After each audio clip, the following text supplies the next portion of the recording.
Hey guys, I'm going to try to make this video informal, and I'm simplifying a lot of concepts, but this will give you an idea of what happened. And what's been in the news is Gamestop. Gamestop is a business where they sell games.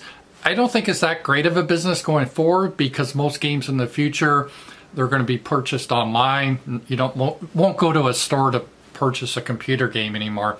But that's neither here nor there. They're a business that sells games, and their stock price just went through the roof.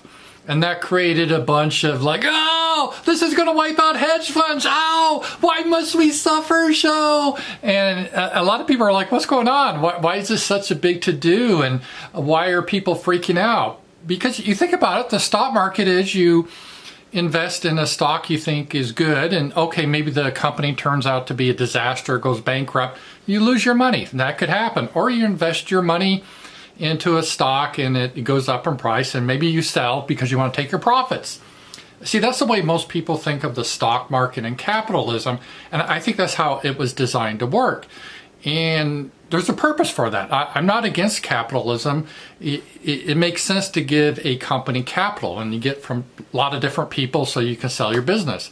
And I'm going to use an example of shoes. I have my Asus tennis shoes. They're crappy shoes, but let's say an investor comes up to me and says, yeah, Ramsey Paul, we're making these tennis shoes, and we're really excited about it. We think it's going to get into the market. We got a new technology. It helps you run faster. It does, and it's been proven. We think we can make a lot of money, but we need investors because we need to make more factories and we need to do advertising, you know, the usual stuff. And I'm like, you know, I like it. I've tried these shoes. I like it. I'm going to invest some money into your product. So I buy some stock. And through buying the stock, that gives the company money, and they can invest in things. And then hopefully, if the shoes sell well, I will either get a dividend each year, so I get part of the profits, or maybe after 20 years, the shoe company has really exploded. It's real popular now, and the stock price is worth a lot. I can sell it, and I have a nice retirement on my investment. That's how most people think of the stock market. So the stock market really has a legitimate function. But see, that's not what's happening here. We have a whole class of people that really act sort of like parasites. So they're not helping the system, but they're getting rich off of gaming the system. And that's a lot of the hedge funds, that they don't provide any value. And let me explain to you what like a hedge fund does. It'd be like if, say my friend Bubba makes these shoes, and he says, hey, Ramsey Paul, you want to invest in my shoe company? I think we have a good product. I'm like, I don't give a shit about that. Don't tell me your business plan. I don't care about that. But I have an idea. I want to buy your shoes, but I just don't want to buy one shoe. I want to buy, let's say, 10,000 pairs of your shoes. I'll give them back. Actually, I just want to borrow them for a week. So if you could let me borrow 10,000 of your shoes, and you could charge me a nominal fee to borrow it, and then I'll pay you back in a week, you know, and this is what I want to do. And Bubba's like, well, okay, I don't even have 10,000. I only have 1,000. And I'm like, oh, don't worry about that. Let's just say you gave me 10,000. I'm good for the rest. So give me your shoes, borrow them. I'm just borrowing them. I'm not really buying them. And so Bubba says, well, okay, that makes sense. So you can have my shoes. So he gives me these shoes. So I have possession of these shoes, but I have to give them back on Friday. And because I have them a week, I'm kind of like renting them. I got to pay them a little bit for the week. But see, I got a clever plan because I know these shoes currently sell for $50 a pair. But I have friends in the business, because of close ties and stuff, that we know that there's going to be a competitor come out and the price of these shoes is going to go down. In fact, by next week, it's going to go down $20. So it's only going to sell for $30 a pair instead of $50 a pair. So what I'm going to do now, I got all these shoes. Yay! That he lent them to me. They're not really mine, but I got them in my possession. I'm gonna sell them right now. Bubba doesn't need to know this. He doesn't need to concern himself. He just needs to work in the factory and make shoes. But I'm going to sell these shoes for $50 a pair because that's what they're worth. But here's my plan. before Friday comes, I know there's going to be a competitor out because my friends told me that, because we're kind of in cahoots. And so it's going to drop the price. Bubba's going to have to lower the price of his shoes because they're not going to be worth as much, because there's an exciting new brand out. And I will be able to buy back the shoes that I sold on Monday. By Friday, I can buy them back for only $30. So I borrow it from Bubba. I sell it at what the market price is, $50. But I know by Friday, because I have this inside information, it'll be worth only $30. So then the plan is by Friday I will buy back shoes at $30 a pop. So I pocket $20. I made $20 profit on each of these shoes, and then I give Bubba back his 10,000 shoes or whatever he gave me. He didn't even have 10,000, but I gave him the equivalent of that back. And so Bubba's okay. He doesn't know any different. He just knows for some reason, he doesn't know why, all of a sudden the price of his shoes went down because, oh, there's a competitor. Who could have seen that? But, you know, he doesn't know. He gets his shoes back, so he feels whole for me. And meanwhile, I've got rich. I sold all these shoes. I didn't have to do anything. I didn't produce the shoes. I didn't do any marketing. I didn't do shit. I was just scamming the system of buying and selling, and I was able to make my $20 profit per pair of shoes. So then I have all this money, and I can live in a mansion. I can look down upon you common people that work for a living, and maybe I'll give my money to like teach you about white privilege and stuff like that while I'm sipping my martini. See, that's kind of how it works. And that's what happened with Gamestop. This happens all the time with these hedge funds. It's not much of a risk because they do collude. They don't officially, officially they can't collude, but they do. And so they make a lot of money doing this, and they don't have to do real work. They scam the system. Well, what happened this time with GameSpot, this big hedge fund is like, okay, we're going to really scam the system with GameSpot. Their stocks, we're going to buy it, and then a week later, by Friday, we're going to sell it back, but we know the price of the stock's going to drop. So when we buy it back, it's going to be cheaper than what we sold it for, because they loaned it to us, we sold it, we buy it back cheaper, we give it back, so we make our profit, just like with the shoes. Guys with me so far? That's what was planned.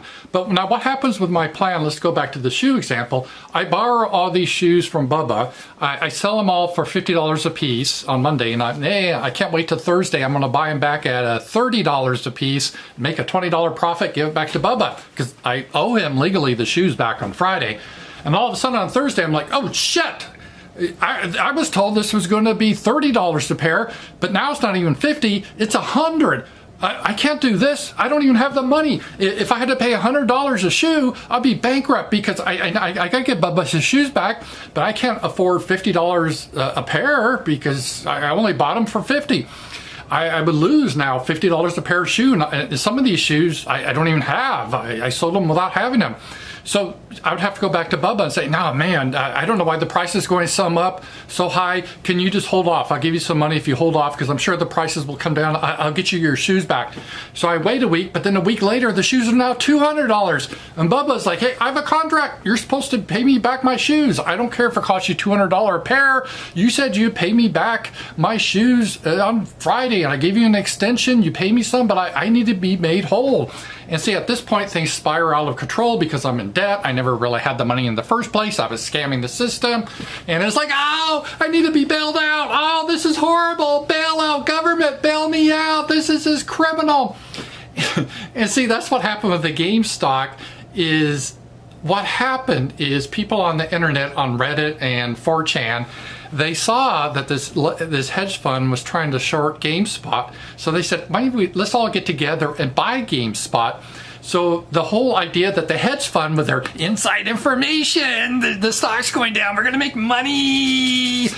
All of a sudden that didn't happen, because these incels and autistic people on the internet that are just full of hate, they decided to buy the stock, perfectly legal, but that increased the price of the stock. And now these people that are expecting to make a whole bunch of money doing shit, not doing anything, just scamming the system, they're screwed. Now they're in huge debt, and they can't pay their debts back, and that kind of could cascade through the system. So that's basically what happened. And what's so hilarious, you have this whole group of people, again, they don't providing any value to the economy. They're not helping Bubba make shoes. They're not helping Bubba make better shoes. They're not helping increase the material wealth of the country. All they're doing is acting like a parasite, is sucking money out, doing these schemes. And they can usually do these schemes, okay, because there's a lot of nepotism. They know each other, and you know, you tell me, you help you, and we'll make some money. And you know, hey, it's a lot better than having to work for a railroad or work in retail or have like a real job. This way, they just sit home and scam, and they make millions of dollars.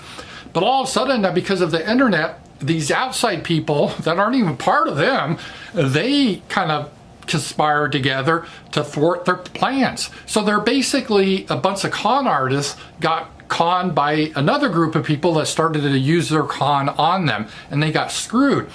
And this is now, it's like a huge issue because it's no, these outside people, they're not allowed to run our con. This con is for us. How dare they? Oh, this is hate. This is hate. That's how they're reacting. And so it's hilarious because what the outside people did, people like on 4chan and Reddit, they didn't do anything illegal. They just said, hey, let's buy the stock. Looks like a good price. Buy the stock. It's free market, right? Free capitalism. And the people running the scams, they got caught in their own scam. So that's basically what happened. Now, these people that got caught in this scam, they're very rich and powerful, and they control the politicians. And so they'll probably make sure they get bailed out because they don't like they like capitalism, where if they take a risk and they make money, they get to keep it because, oh, we're just so intelligent. But if they take a risk and they lose money, oh, we can't have that. We can't have that. Oh, just be horrible. Oh, must we suffer? And the politicians, no, you mustn't suffer. So like if you're an oil worker and you're put out of work, like there's 10,000 jobs Biden got rid of like that on the pipeline. Good paying jobs, blue collar workers. And Biden's administration was like, too bad. If you don't like it, get another job. But now these hedge fund traders, because they got caught in one of their scams, they kind of got scammed by people outside of themselves. They're like, the government's not going to say, hey, well, that's capitalism. You took a risk, you failed. Maybe you should get a job. Maybe you should go get a green energy job, you hedge traders. Oh, no, that's hate. And the government probably will bail them out because these people have a lot of power. But that shows the kind of two classes of citizens that we have. And they'll probably try to put restrictions that people that want to run scams, you got to be part of the inside party. You just can't be like you running these scams. This is for the people, insiders. They get to run the scams. Talk to you guys later.